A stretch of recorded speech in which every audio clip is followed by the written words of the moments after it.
Hi, folks. I'm Jamie Hiles. I'm Lydia Judy.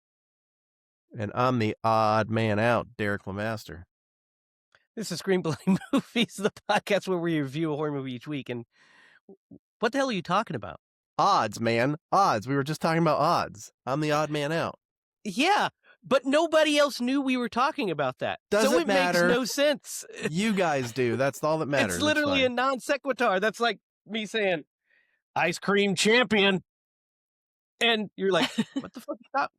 We ate ice cream earlier, remember? Yeah, but you knew. It was a thing between us. We knew. Oh, my God. This is already off to a rocky start. How are you guys doing tonight? I'm doing good. How about you guys? Good. Good. I'm okay. Derek puts the odd in odds.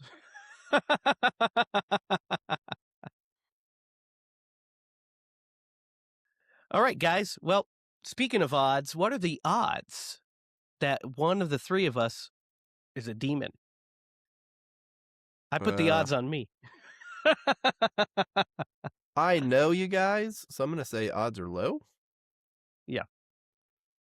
But that's not what old Bill Paxton might say. Because tonight we are doing Frailty, 2001 film, which is wild that it came out that long ago. Well, what's wild is that I remember seeing it and I'm old. That's what I'm saying. Derek, you picked this. You have seen this before.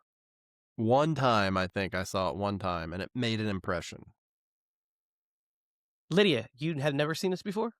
I've never seen this one before. Did you ever hear about it? No. So I was like, totally Frailty? like Never even heard of that. Nice, good. Got a fresh one. I have seen this movie, I think maybe 3 times, something like that. First time I saw it, I rented it when it came out because it was 2001. It was a horror movie. And that's what I did. So I rented this and on VHS. Actually, no, I think it was DVD. Either way, what's really interesting about this is I remember renting it, watching it at my mom's house, when I was a kid. And then I think the other couple times I've seen it was been on TV. Like it was just playing on I don't know, HBO one time and then or Sundance or something like that. It was like it was just playing on TV. And each time I come across it, I end up watching it because it's very, it's a very interesting movie. We'll get into it. But, Bill Paxton, of course, stars in this, but this is his directorial debut. So this is the first film that he directed. Yeah. What? I didn't know if you caught that in the credits, but he is the director of this film. No. Wow. Yeah. I did not. That's awesome. So, yeah, I, knew that. I was already a Bill Paxton fan because, all the classics. But the most classic for me, I mean, of course, Terminator and Predator 2 and Aliens. But for me, as a kid, it was fucking True Lies. And Tombstone, of course. Oh my God. Yeah. Tombstone is excellent. And Twister. Mm-hmm. Twister, of course, too. Yes, Twister's a big one. But True Lies was where I fell in love with him because his character in True Lies is fucking hilarious. And his when he says, "I got a little dick, it's pathetic." Makes me laugh so hard. Oh my gosh, yeah. Such a great actor, dude. When he's eating a sandwich and he says, "Dickless." That's the other part. Ass like a 10-year-old boy. Just the way he fucking delivers lines is so great. But so I was already interested. I didn't know he directed it when I, rented it. And then when I saw that he directed it, I was like, oh, this is even cooler.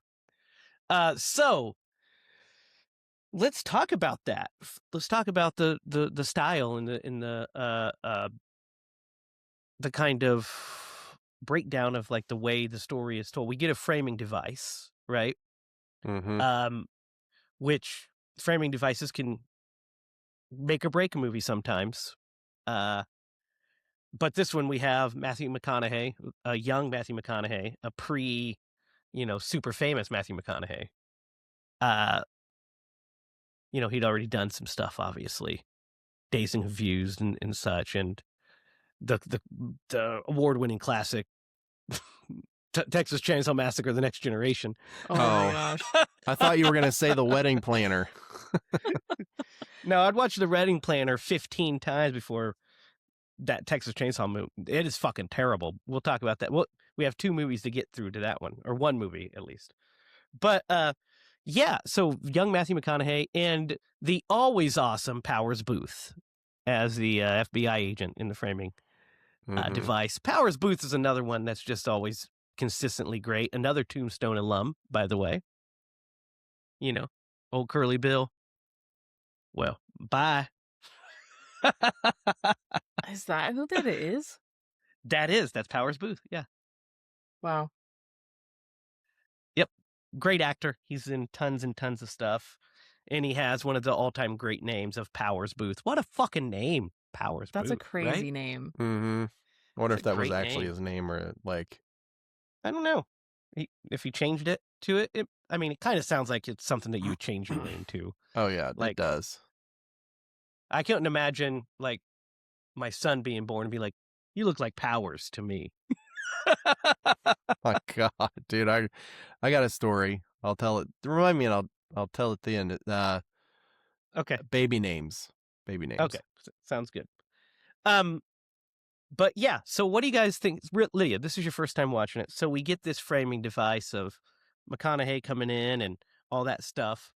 We'll talk about the style after. I just want to get your kind of thoughts on this opening scene and kind of like the setup.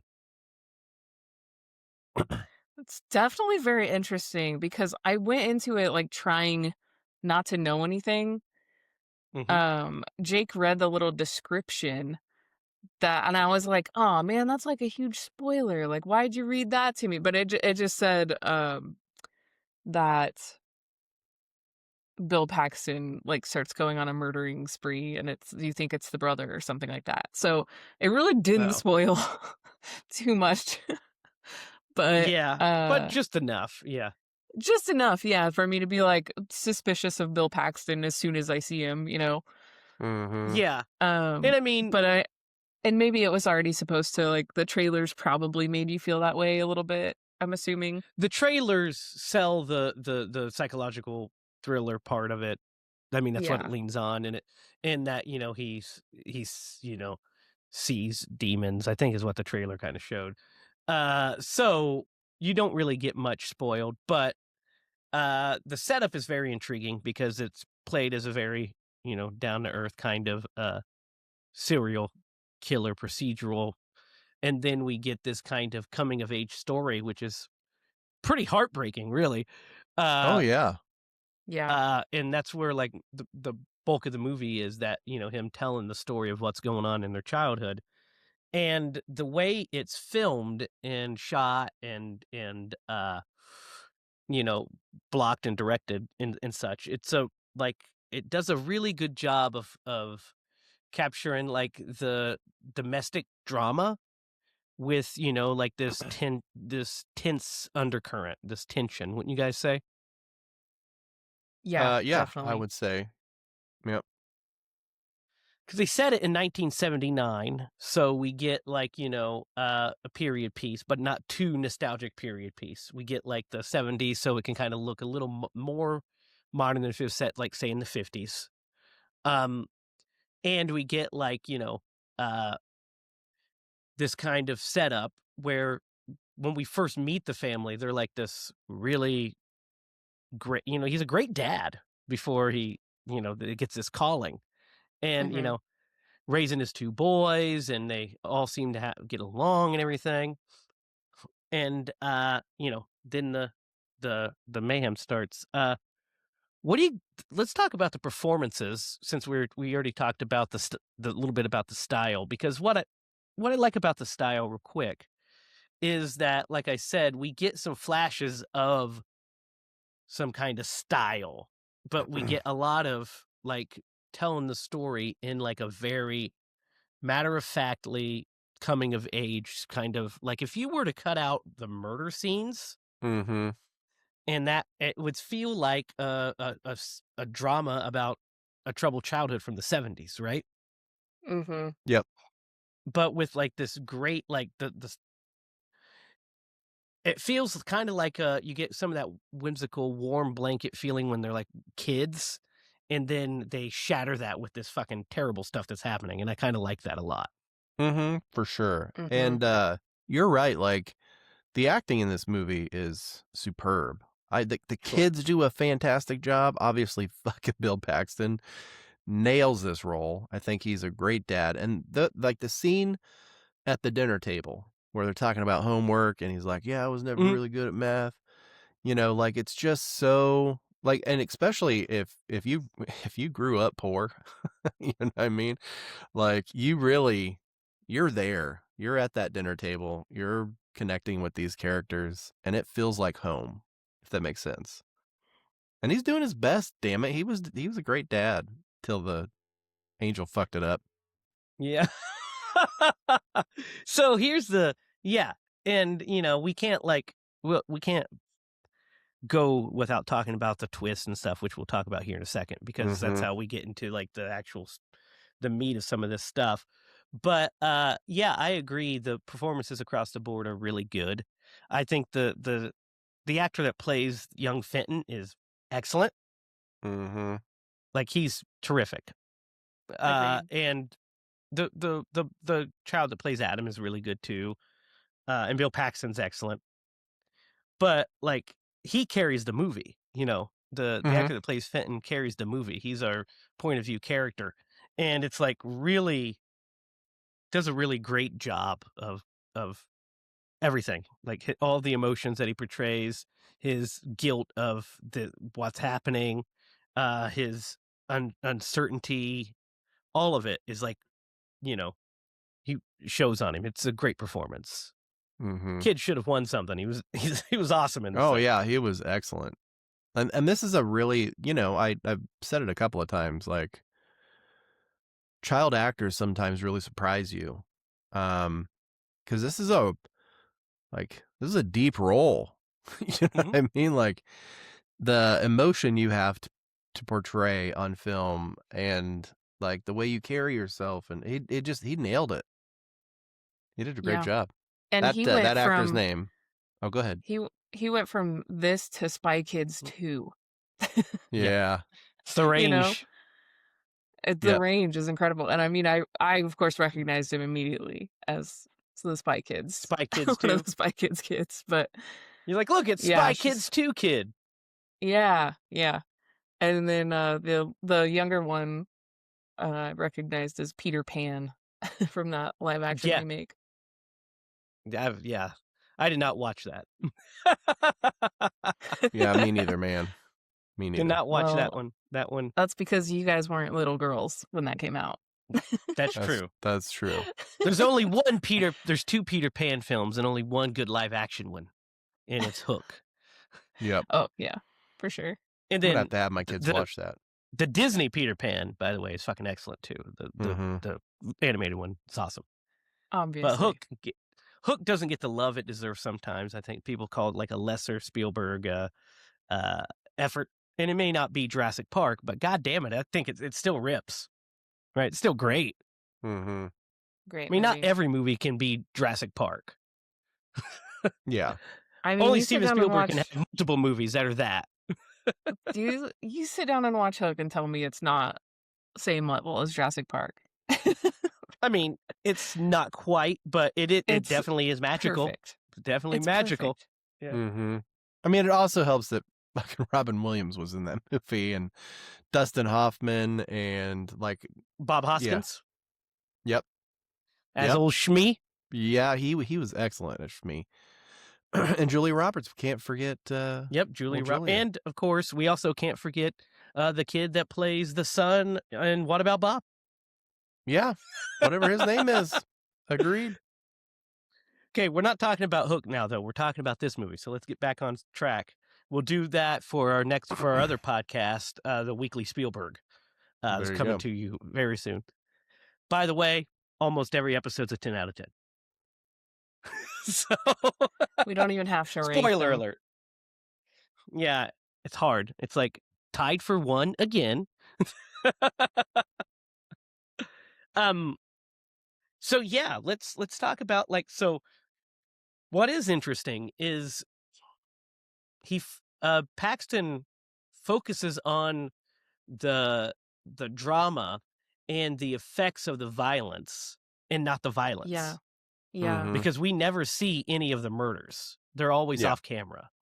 Mm-hmm. We know that he's killing him with an axe, obviously, but we never. It's not that kind of movie. We don't get any of the gore. We get maybe some blood splatters, but mostly the blood is from when he hits him on the head and stuff, and then blood on them. We don't get. I mean, the goriest quote unquote death is Paxton's himself, and Yeah. it's very tame. Mm-hmm. Mm-hmm. So this was a movie, and there's not a whole lot of cursing in this thing either. So, Well, yeah, these are God-fearing people. well, here's why I mentioned that. This movie's rated R, and I think it's rated R just for the situations and the intensity.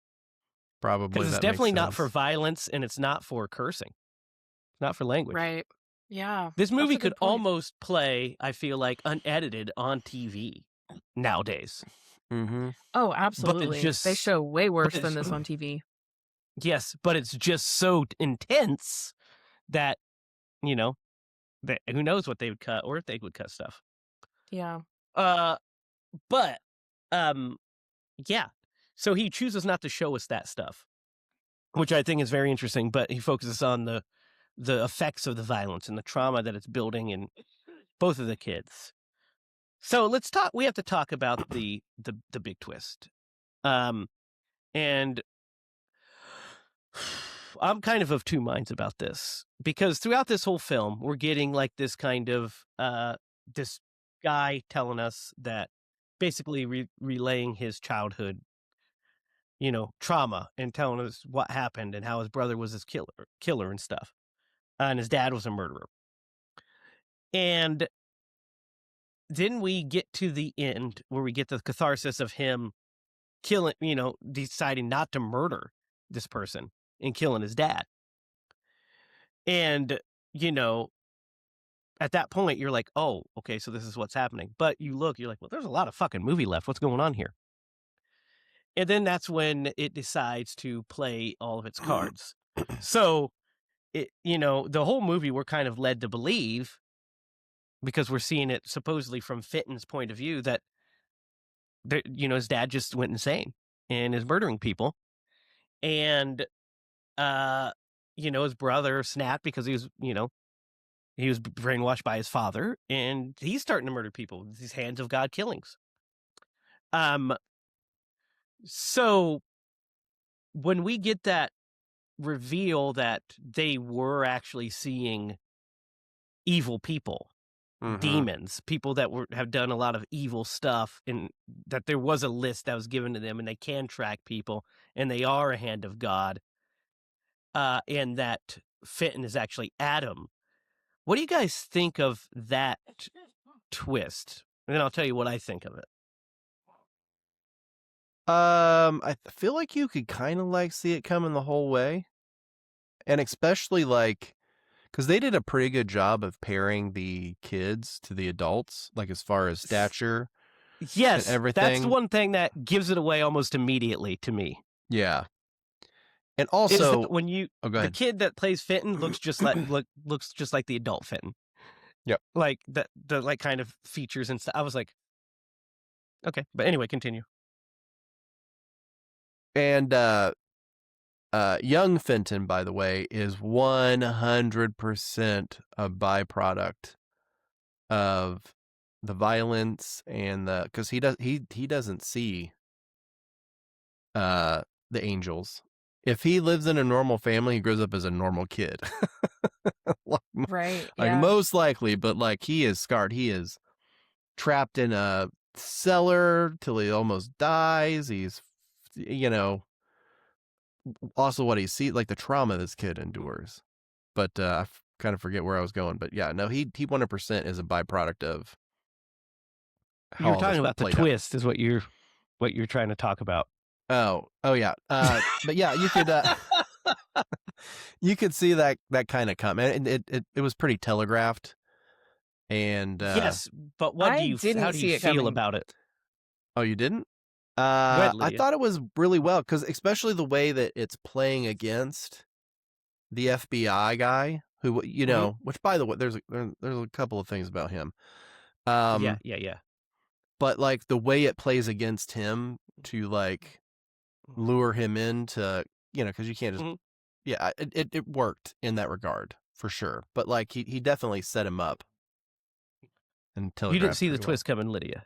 I didn't see the twist. I saw the twist coming of like maybe the angels are real, Mm-hmm. but I did Yeah. not see the twist coming of him not being Finn.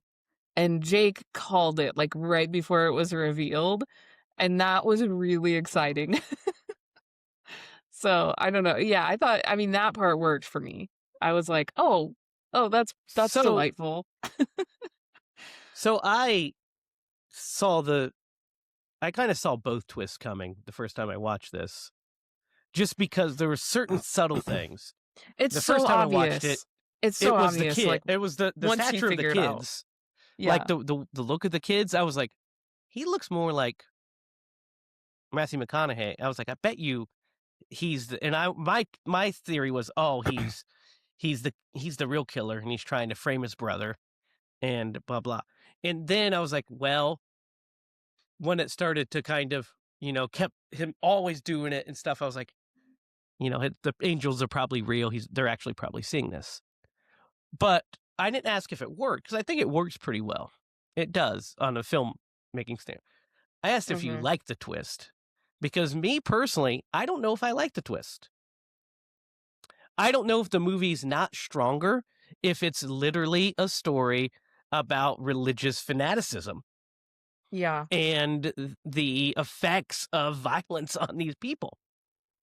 I agree with that, actually.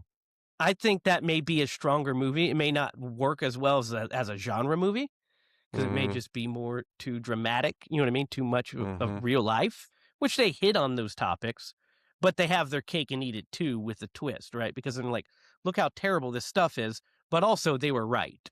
And I feel kind of weird about that. Obviously the father went around about things the wrong way because he gets his comeuppance. He gets killed and buried in the rose garden just like everybody else. But like But that must be how God wanted it. yeah, but what's weird about it is to me like I think that I could see myself writing this script and then being like, oh, isn't this really cool? Because then we have this whole universe set up now where he's like, we think he's the bad guy, he's a good guy kind of thing. I mean, we've done this thing before, but I just think it kind of undercuts the substance of that whole rest of that movie. I don't hate it, but I think that the movie might be stronger without it. Yeah. I would agree with that. I could see that. Because like I said, it just kind of I think it muddies the messaging a little bit of it, and maybe there's no messaging at all. You just get what you get, but I feel like it's making a pretty strong stand against, uh, fanaticism and, of course, Oh child yeah. abuse. Yeah, it's Definitely. definitely making a strong stand against those things, but then we get the genre twist.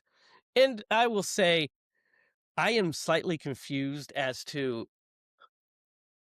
why did Powers Booth murder his mother? No. We don't know. And it has led you to believe that that's the only murder that he committed. So Yeah. yeah, I'm like, well, what was the motive? Yeah, what's going on here?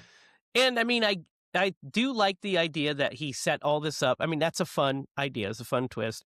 He set all this up because we come to find out that his brother did snap. He wasn't lying when he said his brother committed all of those murders because his brother did commit all these murders. His brother became a serial killer because he lost his mind, or maybe he's trying to stop more. I don't know. He lost his mind and he's murdering people and calling himself the Hand of God Killer, just like his family did. But he's not actually getting a list from God. So I do like that he has to, then he doesn't kill his brother. He doesn't stop him until if God puts his name on his list.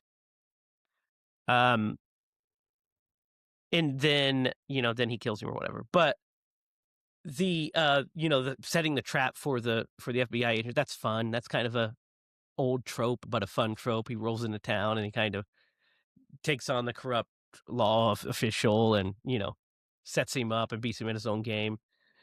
But that also you could kind of see coming. Like I said, I haven't seen this movie in probably 20 years. Mm-hmm. At least 15. But I would say sit down and fully watch it. It's been probably 20 years. And so there's a lot I forgot. I remembered the twist and such.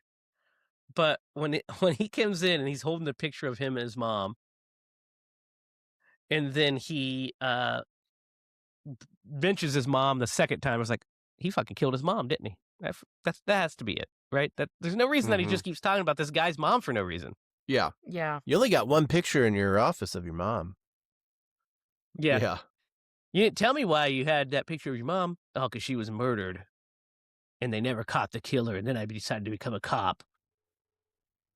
But it was me. It kind of reminds me of the Derek. You'll appreciate this. It reminds me of Mr. McMahon revealing himself as the Ministry of Darkness leader. It's me, Austin! Oh, son of a bitch! I don't know. I like the idea, and the execution's not terrible, but it's just one of those where, like you talked about, we're like, but why? Because she's just doing her laundry, and he's like, I'm gonna stab you. Yeah. Like, the other, I mean, obviously you can't have a fucking, I don't know how long this movie was. Close to 2 hours, I think. It's an hour and 40 minutes. Yeah. I would have also liked to have known what his brother's MO was. Like, who was he targeting? It kind of just says that there's but I'm just curious. The bodies, right? That he's just that there's these people that are dying and he's leaving notes for them, right? Mm-hmm. Because basically that's what's kind of going on, like that he's stealing the body, or he's killing people and leaving notes behind. Where the real Hand of God killer said that they wouldn't find any notes. They said the one thing or whatever. And they think there's 6 victims, but there's actually a lot more. That whole rose garden. By the way, does nobody walk that fucking rose garden and see giant humps? Because it's not theirs. They just live next to it. Yeah. But we do. Maybe the conspiracy flows through the town because we know that we find out, of course, that Adam is the sheriff of the town. So he is a protector of people, but killer of demons. And God's protecting him, just like Bill Paxton said. He'll make people blind to him. We get the security footage, and it's all messed up. The Agent Hall can't remember his face. Goes and meets him as the sheriff and doesn't even think anything of it. Yeah. What do you guys think of all of that stuff too? Like when it leans, when it goes 100% supernatural, I agree with you that I would have liked to have seen the movie the other way, but leaning the way that it did, I mean, that part kind of did make sense. Mm-hmm. Yeah, it makes sense in the story. Especially after, you see the flashbacks, right? And they're actually seeing what these people did and that they're terrible people. One thing we didn't talk about, so there was a sheriff who did get killed in this. Mm-hmm. That was an innocent. There was an innocent, and Bill Paxton's character, when after that happens, he was like, "Oh, I've never killed anybody." You know what? And maybe that is why he was allowed to be killed. You know what I mean? Could be, yeah. Because he kills an innocent. He kills somebody for no reason. Because the sheriff was just going to fucking walk away. He was. He didn't believe Fenton at all. And then he, killed him to cover it up. Well, I think weren't they And walking so- up the stairs so that he was like, I'll show you where the bodies are buried. Well, the look he gave him was like, kid. Yeah, Yeah. perhaps. Yeah, and then he murders him. By the way, that last guy, it kind of gives the game away because that last guy that they kill, you could tell he was a piece of shit. Shut up, bitch! Yeah, like he was kind And of he just goes- a scary guy. He goes, fucking women, right? I was like, man, as I was on this rewatch, knowing the twist, I was like, yeah, they're kind of telegraphing that one to us. Be like, hey, don't you realize there's a pattern with, like, at least this guy seems really bad, right? Mm-hmm. And then, the old guy, you're like, oh, of course he's a pervert. That makes sense. He kind of seems like an old PDF, right? He did. He had that vibe. Yeah, I mean, some For people might sure. even vote for him. No. Too spicy of a take? Too spicy? Maybe too I spicy. mean, it's not wrong. Not It's not wrong. incorrect. No, definitely not incorrect. But yeah, like that. When we got those flashbacks, that was interesting because I mean, when Paxton kills when he destroys, I guess we should say, because that's what they call it when they destroy the demons. When they destroyed the old man, Paxton says he hurt babies. He babies, killing babies. And then when we see the flashback, he was like, drugging and abducting little girls and stuff, and so proved him right. Mm-hmm. But yeah, very interesting. Kind of twist in such. But it is funny when Powers Booth just kind of like, how did you know? like he gets hit once and he's like, oh, fucks this whole world up apparently. Yeah. I kind of like the twist, even though we've done several like very Christian leaning Yeah. Movies as of lately. late, yeah. Yeah. Yeah, and we're And I they mean, always we're not kind religious of leave. people. Yeah. Well, yeah, exactly. So it's like I'm always kind of leaning like this kind of grosses me out because I know the moral is like something that I don't believe in anyways. But this one did kind of like leave me feeling good in a way of like, yeah, he got that. He tricked that murderer into into that rose Yeah, garden. that's fun. That's fun. But then when I think back to all the kid stuff and all of the abuse, it makes me feel gross. Yeah, Because then they're it's- like saying, oh, you should just blindly believe and not Yeah, question the no. authority. Is what it feels like to Exactly. me. It's Mhm. And I'm like, yeah. that's the total opposite message that I would fucking put in a movie like this. I think you know? get. I think you do. I think you just get both ways because of the sheriff that gets killed. Because Mm. it's Mm. like it is I don't know, still it's- bad. It is still like Well, the movie's against murder regardless, but of course, I mean, it's not saying you but should like go that murder people. It's sheriff. a That fiction sheriff film. doesn't believe Fenton.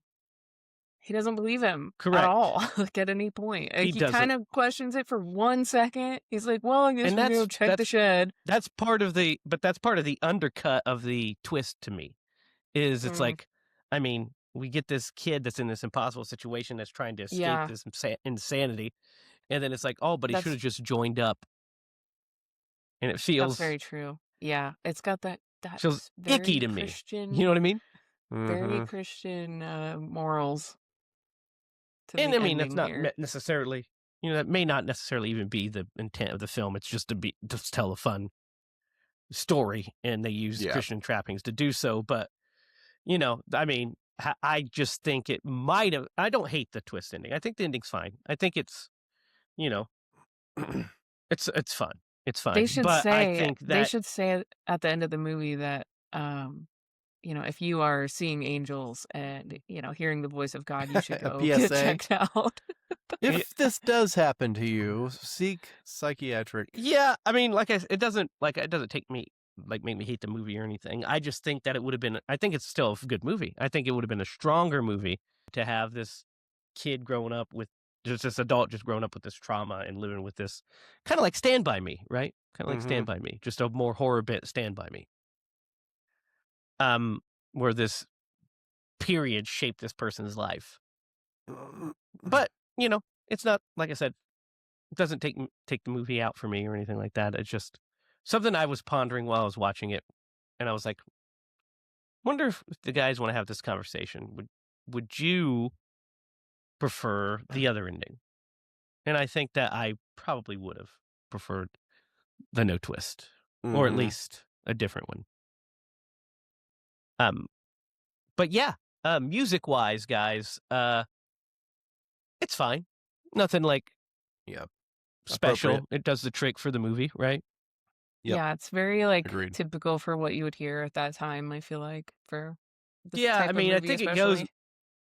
Yeah, I think it goes maybe a little heavy-handed on when he's getting the visions, and it's like, oh, but it's not terrible. I think the movie's fine. Brian Taylor did it, done a bunch of stuff. The cinematography is great. I think this is a well shot and good looking movie for the most part. And I also think the editing is really good compared to last week's movie. The editing is fucking Oscar worthy. Yeah. Yep, Right? Am I right? Like it's not trend chasing. It's just like a solidly told economical story with some really cool transitions. Like there's one really great one where he's where we go off of Power Booth's face through the window, and then we fade into the past again. A couple of really good camera moves and transitions like that. And I think, like I said, I think the direction is really good in this. I mean, I don't know if Bill Paxton ever directed anything again, because I think he was a damn solid director. Agreed. I thought this. Yeah, What do you 5 think? directing credits. Yeah. Well, let's see. What are they? He directed Frailty, of course, The Greatest Game Ever Played, starring Shia LaBeouf. We're not going to do that one on here. Fish I think I Heads have is seen that. so those are the. So he's only did two. He only did two like features. The rest were short films. Fish Heads from which is a classic short film that aired on Saturday Night Live. Tattoo, a short film in 2011, and Zagabee, a short film from 1987. But yeah, Frailty and Greatest Game Ever Played, which I'm pretty sure, is that a golf movie? Yes, I remember that movie. It's a Disney movie. I remember that movie. I have seen that. But I mean, I wish he would have done more, because I think he's a damn solid director. Yep.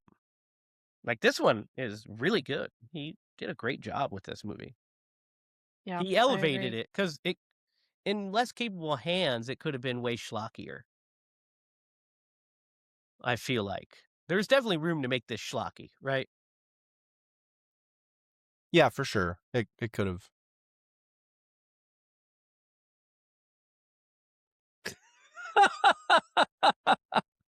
What? Sorry, there's just a long pause after you said, "Yeah, it could have." I was just agreeing. Yeah, I know. It just made me laugh, that silence there. So yeah, guys, that is Frailty. Anything else that you want to talk about regarding it? Oh, I got a question. So, Yeah. was he just ending the chapter of the God's Hands Killer or whatever, or was he hanging it up? Because obviously, the receptionist was his wife. I think she might have been in on it. She's pregnant. She was in on it for sure. Like, Yeah. because she's the one that called, and when he called the sheriff's office, she's the one that said that he was Fenton instead, and that he stole an ambulance and all this kind of stuff. So I mean, I don't know if he is, because he said God's will has been done and not Mhm. we're doing God's will. So who knows? We know that he definitely ended the serial murderer, which is his Uh-huh. brother, who was murdering innocent people. Mhm. So I don't know. That's one of those that, like, the ending kind of says God's will has been done, and then she says praise God, and I'm just kind of like, Yeah, Yeah, me too. I don't know about totally. that, Big Jim. I don't know That about that, ending. Big Dan. It kind of Um, creeped me out that, like, when he was, like, at the beginning of the movie, when he's in the, FBI's agent's office and he calls that station in that town, like, the fact, like, knowing that it was his wife that answered and was like, "Oh, yeah, we won't press charges against him," or mhm. whatever, like, that creeped me out more than anything. Yeah, because then it's like a cult, right? Then it becomes Yep. like Yeah. a thing. Yep. Yeah, it was like, that's a that's a conspiracy right there, that's creepy. Yeah, yeah, yeah. I mean, it's already creepy that there's people that are murdering. I mean, if we're taking the movie at face value, they're murdering real evil people and demons, I guess. So from God. So I mean, I guess they're not. And like he said, he's never killed anyone. He's never killed another human being. He's only killed demons. His Yeah. brother is a killer. He says he's killed And people. is there a difference between humans who kill and humans who are possessed by demons that are killing? I don't know. They kind of say that they're demons. All that's very vague because we never see any demonic forms for them. Yeah. Yeah. It's more they're just evil people that I guess they're considered demons.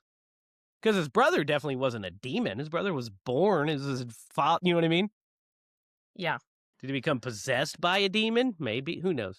Well, there is that, like, a couple lines like, I got a vision from God, and you can pick up on the undertone that God told him to kill his son, that Yes, he was but he also said a that. demon. Yeah. Yeah, I said that he was a demon, but it's like, well, he's not a. Clearly, wasn't a demon. He was born from your wife. Yeah. Like he was a human being. He was a human being. Yeah, So buddy. And you made him a demon. How about that? yeah, yeah. It's just really blurry. But I mean, that's not kind of the point. It's just No. to kind of get the twist and what have you. So Yeah, that it's just is setting it up for the yeah. later. Yeah. So that's Bill Paxton's Frailty. By the way, this movie was also written by Brent Hanley. Mm-hmm. So, not a famous screenwriter or anything. Just thought I should give him credit for his film that he wrote. Because writers rule, human writers especially. So, uh, Derek, what do you think of Frailty? I thought the acting was awesome. I really liked all the characters. I thought they all did a great job. Always impressed when kids give performances that I feel like are above what they should be capable of. The story was pretty solid most of the way through. It had some issues, but for the most part, solid story. Nothing stood out that was like really just terrible or Oh no. bad. Yeah, I'm gonna give this movie. It's a solid movie. I'm gonna give it a 7.5. What do you think, Lydia? You're muted. Oh, I had a train. Redemption is mine. Hey, I had a train, okay? That's fair. I'm over here like, so We I get know, you. Derek. We know. So yeah, I feel the same way though, really. The acting is so good. The writing was good, the directing is amazing. Props. And then I had another point that I was gonna say. What was I gonna say? I don't know. I really enjoyed it. I liked the twist. I liked the twists. The both twists, even though one of them I kind of saw coming, the other one I was like, I had no idea. So it made it fun. It was a fun watch. I had a great time. I'm gonna give it a 7. Yeah, I'm right there with you guys. I think it's a solid 7 as well. I really think it's good. I really don't have really any like complaints. I mean, the things I brought up were just wondering and preferences. I mean, I think that whole kit section is so good, and the framing device is fine. It's serviceable. The twist is neat as a film, but I just think that it might be a stronger movie without if there was no angels and it just was a crazy man. Mm-hmm. But all the technical stuff is very solid and the acting is superb. So yeah. Now guys, let's make this movie a 10 out of 10 and Atkinize this biatch. Thrill me. Who would the great Tom Atkins play in this movie? FBI. Yeah, I would agree. Yeah. Yep. He's the Yeah, only guy. he's the only actor that could be replaced, right? Yeah. Powers Booth is great in this, but Oh yeah. Tom Atkins. Tom Atkins, you know what I'm saying? Mhm. Yep. That's all I gotta say. So that is Frailty. All right, Lydia, so it's your pick. What are we gonna watch? All right, guys. This week we're gonna watch The Collector. Oh, The Collector. Have you both? We've all seen The Collector, right? I think I've seen it one time, Oh, only one. I think I've seen it. and I was pretty impressed by it. So All right. Well, The Collector We'll see if it is holds up. streaming. The Collector is streaming on Tubi, so you can check it out there. So that is our show for this week. Be sure to tune in next week and watch The Collector with us. You can follow us online at HiLaProductions.com. Follow us on Facebook at HiLa Productions. Stay tuned at the end of the episode for the opening scene to the feature film we are working on called Secret Admirer. And we'll have some high stakes news coming up where some big moves going on regarding it behind the scenes. So we'll reveal some stuff. It's kind of unlike anything we've done yet. So hopefully you like it. And we'll get some news for you on that in the near future, right, Derek? Yep. So until then, for Derek Lemaster and Lydia Judy, I'm Jamie Hiles. Remember, if you're going to scream bloody movies.